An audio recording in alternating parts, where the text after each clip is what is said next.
We did it! Yeah! Screw you, 2025!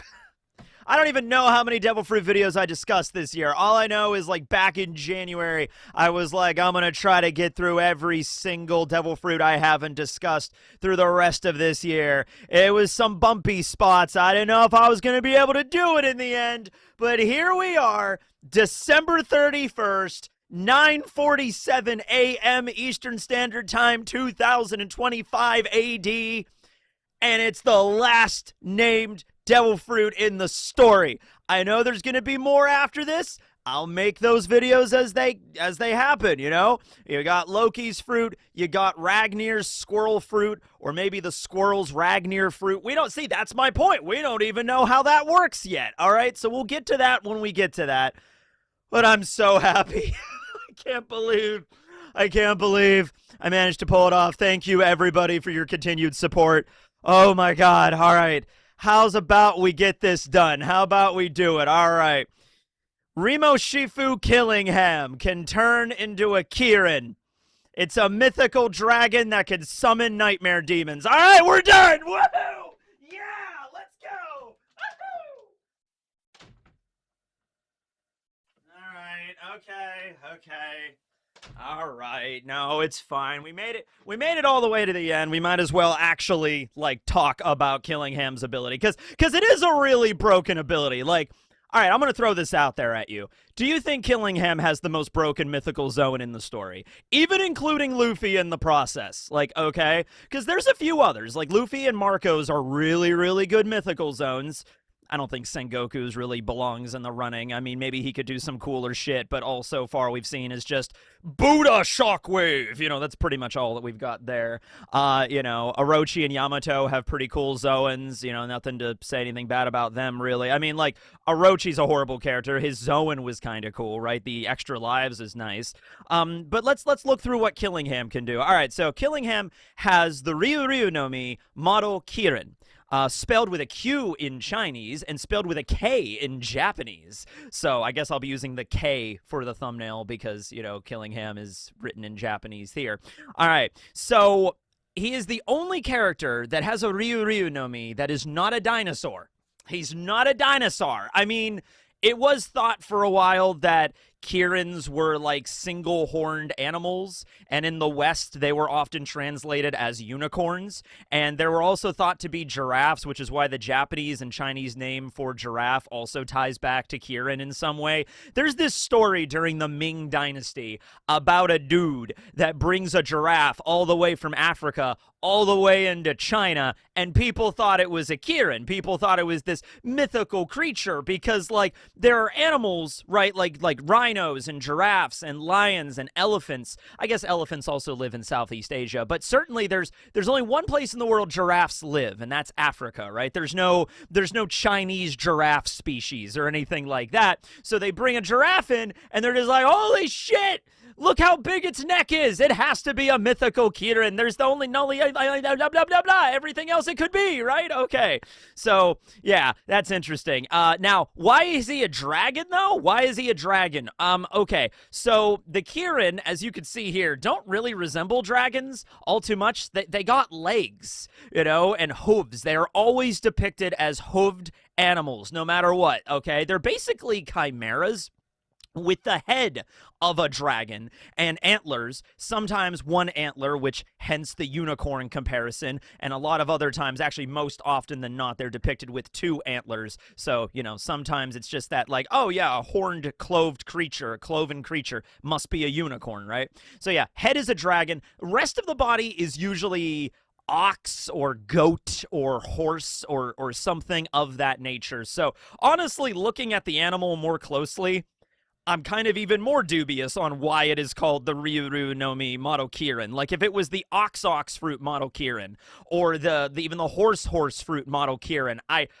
honestly think that would have made more sense. But no, he's a dragon, and honestly, Kirin is the most, I mean, Killingham is the most dragon out of, I guess, everybody in the story, right? Because if you don't consider dinosaurs to be dragons, and Kaido is a fish, not a dragon-type devil fruit, I guess this is all we got. This is our guy. This is all we have, right? Okay.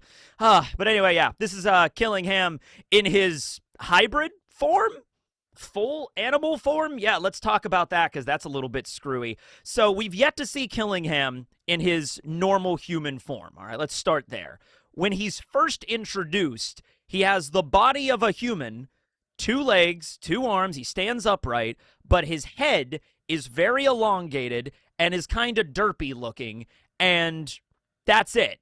So we would assume that would be his hybrid form, right? Because most of his body is still human at that point. But then later on, we see his hybrid form that was actually, like, listed by Oda. Like, it was actually shown in a title box. Like, this is Rimo Shifu Killingham, Ryu no Mi, model Kirin, hybrid form. And he's basically a centaur. The lower half of his body becomes like a horse or a goat or an ox or something, a 4-legged, hooved animal.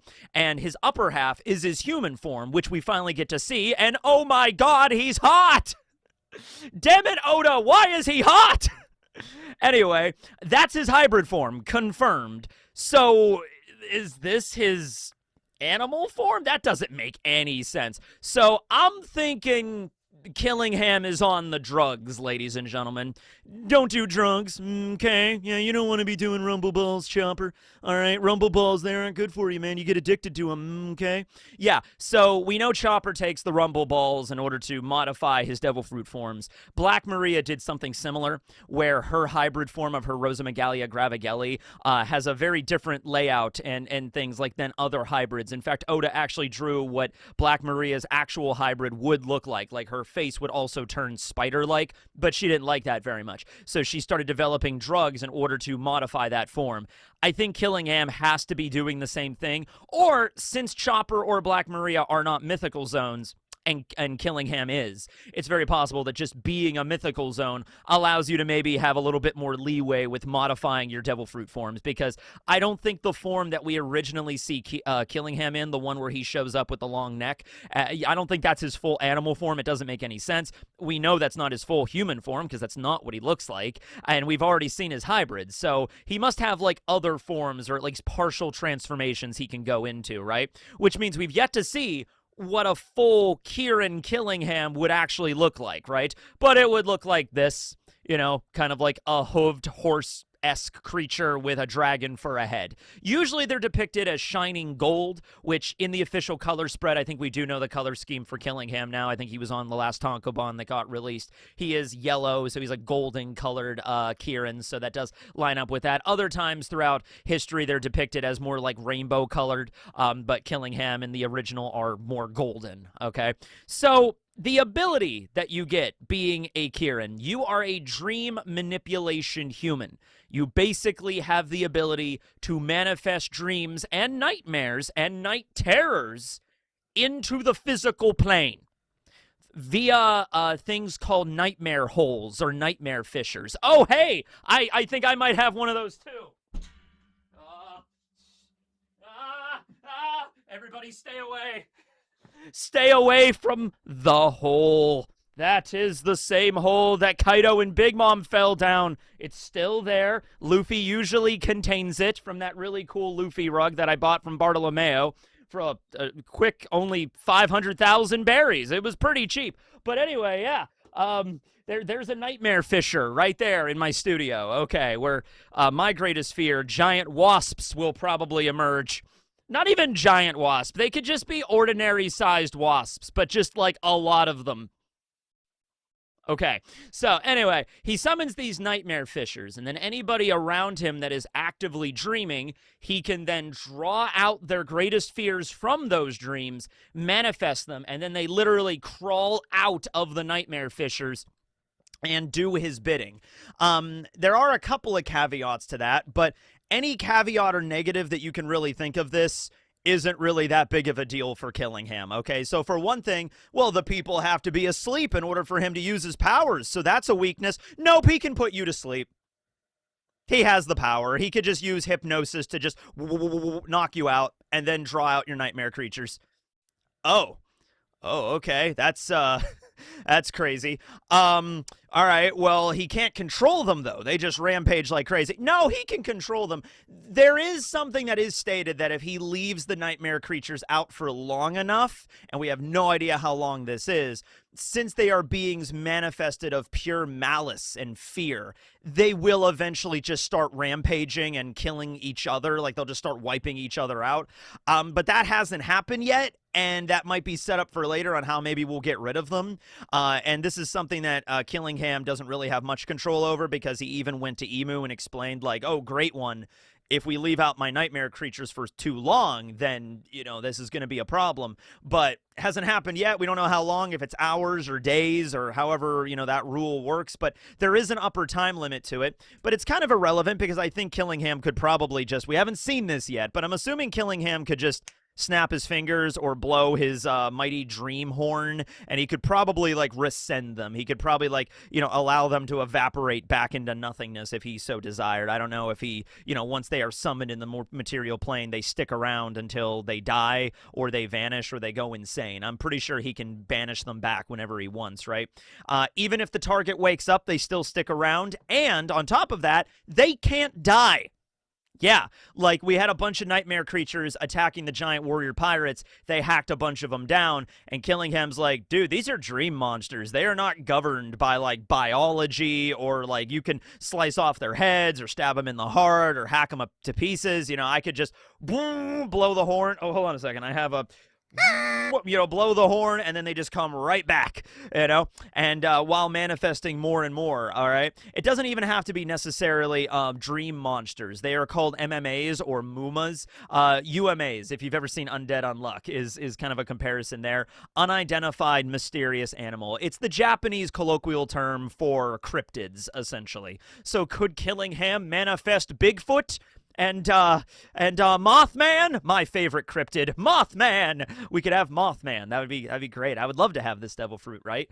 Okay, so yeah, he can manifest them. They don't die. They stick around, and he can also manifest objects too. They don't even have to be nightmare creatures. Like they were eating at a dinner table. They were having a nice meal. All of the God's Knights were, him and Summers and Gunko, and he was like, Summers was like, man, this needs salt. And so Killingham's like, all right, and he just put Summers to sleep really quick. And Summers started dreaming about salt, and Killingham literally just reached his hand into the dream cloud, like the little cartoonish dream cloud that appears, which Killingham might have been manifesting, and he just pulled out the salt, and here you go. And it tasted just like salt, just like Summers imagined it. Now, the caveat with that, which I guess you could say is a weakness, but not really, is, yes, the food does taste really good. It tastes just like you would imagine it. It's dream food, except it literally contains 0 calories, so it's not really going to, like, sustain you for very long. So it's actually the opposite a little bit of Streusen's cook fruit we talked about already, because we've already talked about every single devil fruit. Well, anyway, yeah, with Streusen's devil fruit, he can make food that doesn't taste very good, but it does actually have nutritional value, so it can sustain you, right? It just doesn't taste that good. This is the opposite of that, right? So food, objects, and nightmare monsters. I assume he could manifest everything. This leads to the question, I made a video about this a little while ago, where, like, could he manifest, like, a dream version of, like, Kaido, or Emu, or Mihawk, or Shamrock, and just be like, I will make a dream version of Shamrock. And it seems like the way that it was implied by the giant warrior pirates is that the Mumas, the MMAs power level, are manifested in the way that the person that dreamed about them viewed them, right? So, for example, one of the kids at the school was really scared of Loki, because there's all these horrible stories that are told about Loki in Elbaf, right? So he manifested a dream version of Loki. It doesn't really look like our Loki, the one that's real, but it was a dream version of Loki. The giant warrior pirates beat him down pretty quickly and mentioned that, like, oh yeah, that kid must not really know about how terrifying Loki really is, because if he was, this Loki would have been a lot stronger. Now, don't get me wrong, these are all giant kaijus, essentially, that can just wreck a village with no problem, right? Dorian Broggy and the giant warrior pirates are really strong, so they could take care of them no problem. But, you know, there is a thing where it's like, oh, this isn't nearly as strong as the real Needhog, or the real Jormungandr, or the real Loki, right? But if you had somebody like Killingham who knows Shamrock very well and knows his powers, or Summers or Gunko or whoever, could he manifest a clone of Summers that has the Thorn fruit and has a power level comparable to the real Summers because Killingham knows what he's capable of. That's a very interesting option there. I'm not really sure. That would be a very busted devil fruit if it was the case. Also, maybe some of the other Gods Knights always kind of told Killingham, like, yeah, never use your powers to make a duplicate of us. We do not do that, right? Because if those things go crazy and insane, we don't maybe want that, right? Because that seems to be the rule no matter what. Let's go through all of the nightmare creatures that were summoned, because there was a lot of them, and there's still a lot of them, because they just can't die. We have the Jormungandr. That was the first nightmare monster we really see that attacked the school. I think it was like Kiba, the principal, and Saul took down that one, and then a bunch of other ones emerged after that. We have a nightmare version of the sun god Nika from the Elbathian lore, the Harley. Now, the way Nika is depicted throughout the story is sometimes a god of destruction, like Beerus, other times a god of hope and liberation, and other times like a trickster deity of laughter. All right, so depending on which version, I guess, the child might have heard from their parents or around Elbath, it manifests a different version of the sun god Nika, but there is a version that is like evil, that's like attacking people, right? Then we have a nightmare version of Loki and Fenrir, and just random ghosts. Some ghosts don't have top hats. Some ghosts do have top hats. We have the Draugr, which are like revenants. They're basically like skeleton monsters. We have a Storm, so not even things that even have a physical form, like a skeleton or a wolf or a zombie or something. Just the concept of a child being afraid of thunder and lightning and storms can manifest an animated storm, kind of like one of Big Mom's homies, and it can go and like electrocute you and attack you. That thing is actually really creepy because it uses lightning bolts as like its limbs. You know, like the lightning bolts are physical things on its body. It's really fun the way that Oda's having a way to like design these Mumas. The Needhog, all of the moms, because some kids are afraid of their moms. They're like, oh man, if my mom catches me out after dark, guys, she's gonna give me a walloping for sure. You know what I mean? And so one of the kids manifested his mom in like a nightmare form. Also was like the wives of the giant warrior pirates, and they were terrified of them. It's like, oh man, there's things even we're afraid of, our wives. You know, so that was kind of funny there. We have just random demons and like imp-like creatures that emerge. A bear with a helmet. Yep. An octopus or like a kraken kind of monster. Couple of jack-o'-lantern, like Legend of Sleepy Hollow, a headless horseman-esque monsters. A dog spider. A griffin. A tiger. A elephant, a large rat creature, and a bull. Right, so there's just like a bunch of just random animals, and also these kids probably have just more than one specific thing they're afraid of. You know, one kid could be afraid of like Loki, but also be afraid of the Kraken, or also be afraid of like a giant dragon, or like swallowing the earth or something like that, right? So, you know, they could just keep pulling nightmare creatures out of them. Kind of like Freddy Krueger a little bit, too. Like, the comparison is right there. Being able to manifest your worst fears and then have them kill you, that's a total Freddy Krueger move right there, right? All we need is... actually, given the fact that Oda makes a lot of references to pop culture and things, it would actually be really crazy if Killingham does have an ability where he, like, summons a clawed hand or something like that. That would be really cool. It'd be really easy for him to do that, and also it would be like, oh, there's the nod to Freddy Krueger as, you know, the dream manipulation going on here. He does have one more move, aside from summoning the nightmare creatures. He also has a technique called Mine Ka, which is just sleep paralysis. It's a technique he uses on Angie at the school, so she's unable to move, but she's still conscious, and he's like, what, I can't move, but I can still think and talk, and he's just like, oh yeah, I use sleep paralysis on you. So that technique kind of shows me it's not just specifically dream manipulation, that's his ability, it's overall sleep and dream manipulation that his fruit governs, okay? There was a Nemu Nemu no Mi in One Piece. There was a filler and video game exclusive devil fruit that manipulated dreams and could also mess with your memories in the process. In the anime, I think it was actually like the seahorse that had the power, and this kid wielded it. I think the kid was named like Drip or something like that, and the seahorse was named Noko. And we find out that the seahorse was actually the real enemy that was manipulating the kid the entire time and had the power of the sleep fruit. So that fruit is non-canon, but I would assume if it is canon, this fruit right here, Killingham's, the awakened Ryu no Mi model Kirin, that one would be the upgraded form of that sleep fruit, where not only can he use hypnosis to put you to sleep, he can also do a bunch of crazy shit with your dreams and manifest them. Could he go into the dream world itself, like Freddy Krueger? Like, he makes those dream fissures. Could he go into them, or could anybody just jump into those dream fissures and enter a dream realm?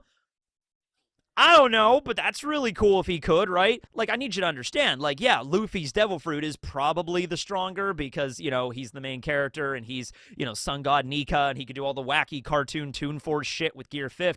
But, like, Killingham can kind of do all that stuff too. I mean, not physically, but he can manifest stuff to do that. He can manifest crazy, wacky things. What are the individual fears of the Straw Hats that Killingham, because very notably, Killingham, up until recently, was at the school taking care of all that stuff. He was manifesting the nightmare creatures, and he also took out a flaming arrow and set the owl library on fire, right? So Killingham, last time we saw him, was in his hybrid form, galloping his way closer to the fight. So Killingham has never directly encountered the Straw Hats yet, and they're all still tied up. So I'm just saying, it would be really easy for Killingham to show up, find the Straw Hats all tied up, and be like, oh, you're the Straw Hat Pirates. Okay, I'm going to manifest your nightmares. I wonder what you guys are afraid of. And then uses his power, knocks them all out. You could maybe argue, like, Jinbei knows hockey, so maybe he could resist it a little bit. You know, you could argue Summers, like, allowed himself to be put to sleep to manifest the salt, but if you had strong enough hockey, you could probably resist the sleep effect. But other than that, all the other Straw Hats there, like Nami and Brooke and Usopp and Chopper left, Robin is there. She's all, entwined by the thorns. You know, they might be subjected to this ability, and then their worst fears are then manifested, okay? So, what are those Straw Hats' worst fears? I don't know about Usopp, but I would imagine his worst fear. I feel like this would be a situation like with Perona, where Perona's ability is used on Usopp and it's just negated because of how negative he is. Wouldn't it be crazy if that was the way that Usopp's dream works? Because I imagine one of Usopp's greatest fears would be him not becoming a brave warrior of the sea, him staying as a coward the rest of his life. And so Killingham manifests his greatest fear, and it just turns into like this super depressed, dejected, wimpy version of Usopp that's just like, he's just like a big crybaby, like, that gets manifested. It's just Usopp that's just bawling his eyes out, like, I suck it, I'm not strong, and I can't do anything right. And then, like, Killingham's just like, oh, what the hell, dude? That's your worst fear? And he's like, yeah. It's like, dude, hey, come here, dude. Killingham brings him in for a hug. It's just like, hey, it's all right. It's okay, man. Like, it would be kind of similar to the Perona thing, but that would be really funny too. And so that nightmare creature couldn't do shit. That thing couldn't do anything. All right, Nami's greatest fear, I would say it's probably Arlong. But I would also say Nami might have overcome that fear since this point, since Arlong has been defeated several story arcs ago, like 20 years ago. And also, I feel like Nami herself is stronger than Arlong, but then again, if we're talking about, like, not just fear, not just, like, surface level fear, we're talking about trauma, like, actually bringing out your deepest trauma, then it would be Arlong, and it would probably be a beefed up Arlong that's in like, oh ho ho, Nami, you are mine, and I have killed your mother, sha ha ha ha. Like, it would be like a demon Arlong that comes out of Nami's dream, right? And he's like, like 50 feet tall and covered with a bunch of spikes and like this super evil, like, as Nami, when she was a child, viewed Arlong probably as just this awful monster that killed her mother right in front of her, right? Ha ha ha! Nami! I did not send Belmir to the dungeon. I killed her! Whoa! Like, that would be probably Nami's worst trauma. Okay? So you could do something with that. Then we have Robin. Holy shit.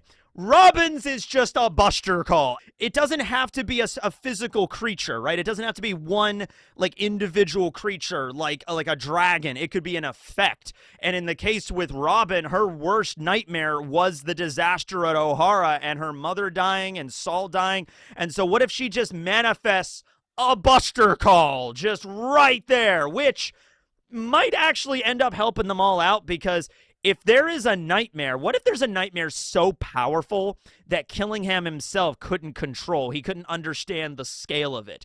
The children's nightmares are rather simplistic. Like, I'm afraid of a storm. I'm afraid of dragons. Like, the older you get, you might gather more trauma as you go, and the effect of Robin's trauma would be like, the entire island being burned down, and Killingham would be like, okay, whoa, that's too much, holy shit, oh my god, what happened to all of you guys in the past? Your backstories are sad as hell. How did you manifest an entire burning island, Robin? What the hell happened to you? You know what I mean? Like, that would be crazy, right? Then we have Brooke. Oh, that's another one. Brooke's worst nightmare. You know what? It would probably be manifesting the Rumbar pirate crew and Laboon as well. Dream Laboon, but they're all rotted apart and falling apart into zombies. So, like, a zombie Laboon is manifested out of Brooke. Like Brooke failed. Brooke wasn't able to return to Laboon while he was still alive, and Laboon died alone. Well, I guess not alone, because Crocus was there. But anyway, like, died alone in Brooke's mind, and just this zombie Laboon, and there's a zombie Yorkie, and all of the other members of the crew that, like, Brooke, you failed us, Brooke! You got to come back, Brooke! You know, like, that. Oh, see, all of these horrible traumatic backstories that Oda's been giving the Straw Hats, man, they're coming home to roost right about now. We could have some fun with this shit. Maybe Usopp manifests Yasopp. Maybe Usopp manifests Yasopp, but Yasopp is like a really mean, like, drunk of a dad. Just like, Usopp, you piece of shit. I never loved you. Glug, glug, glug. You know, like, that could be like an evil version of Yasopp that gets manifested from Usopp, maybe.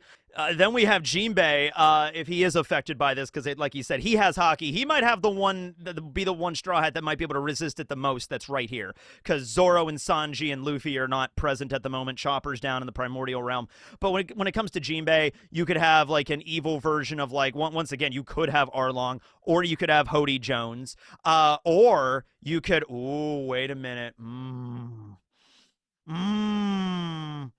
there's a messed up version of this. But if we're talking about greatest fears and traumas and things like that,